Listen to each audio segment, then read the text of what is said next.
So my name's Danielle and I'm South African and I am currently working in an international school in Malta.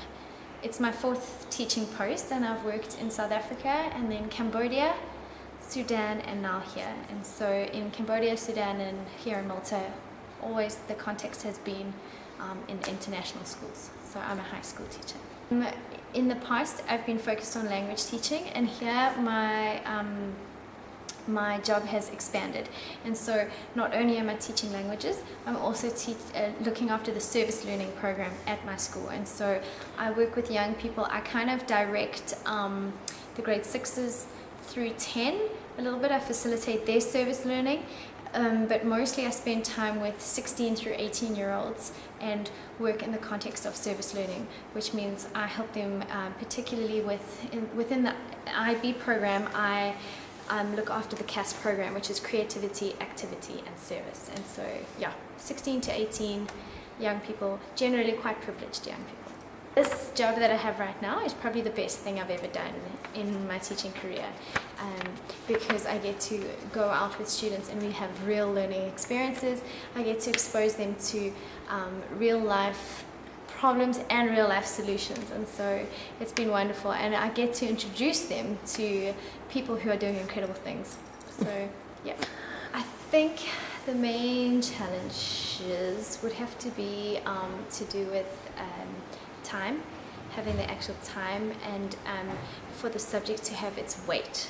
Like, it's not always recognized because it doesn't have a grade, for example. And so in the context that I work in, sometimes these projects that we work in have to come second to, for example, traditional kind of assessment, which is understandable, but it is sometimes frustrating that the time and the value is not always placed on what we're doing.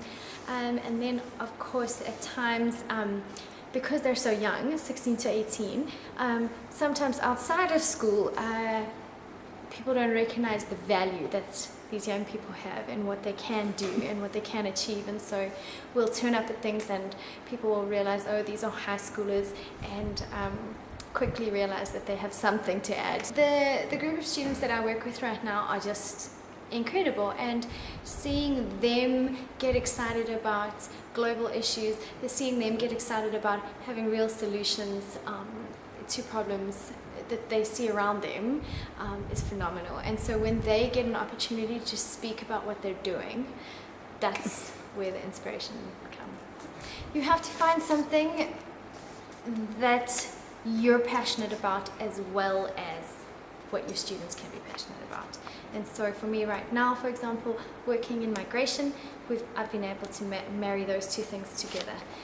Working in environmental awareness, I've been able to marry those two things together because particularly I think Generation Z, who are the students in our classrooms right now, they are all about authenticity, and they've gone a step further than the millennials, where we were trying to find our purpose. They know that they're here for a purpose, but they want to have real practical ways of doing it. And so if you are not passionate about what you're doing, they can smell it a mile away. They know. One of my favorite projects here in Malta, working with my students, is working at the Peace Lab, and the father who runs it, the Catholic father who runs it, has just welcomed us in, and it's been hard going, but my students have been going for almost 2.5 years now, and they've just really persevered and been consistent in going down to the Peace Lab to have a meal. So our project sort of revolves, other projects have grown out of it,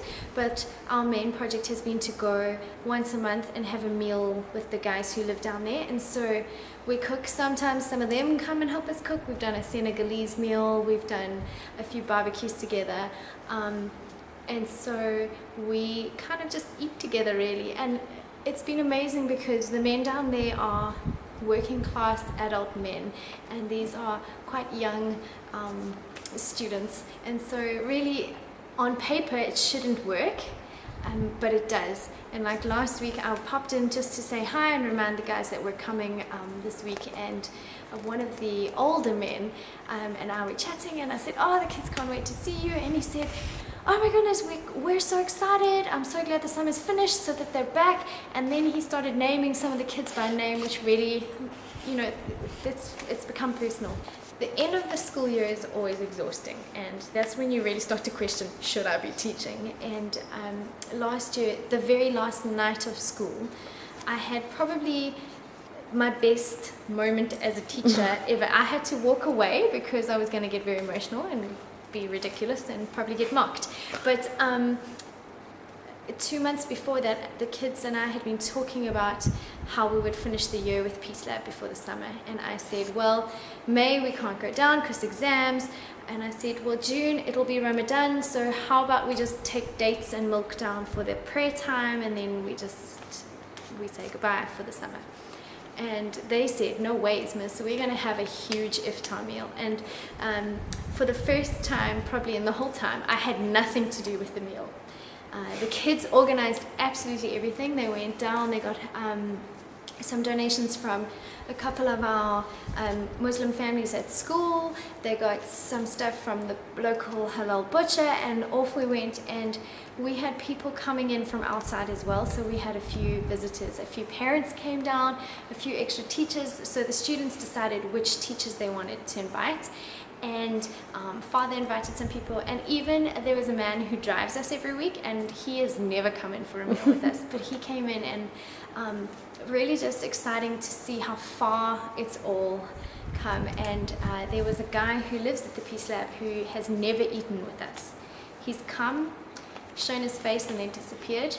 And on that night he ate with us. And so to open the bus door and tell my students, like, this guy ate with us, and to watch their response, they just kind of cheered and whooped, and it was wonderful. Yeah, so I'm very lucky because our administration lets us do all these things with the kids, and so yeah, my students are into it.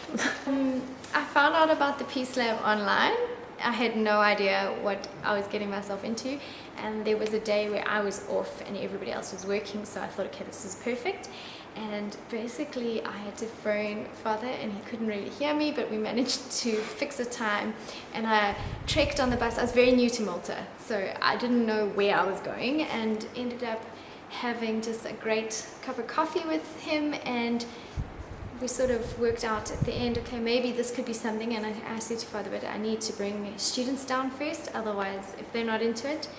And I just hit the sweet spot with some excellent kids, and so they came down and fell in love with father, and so they said, yes, we definitely want to do this. And so yeah, it's just grown from strength to strength, and I think the freedom that he gives them to run with things, yeah, it's great.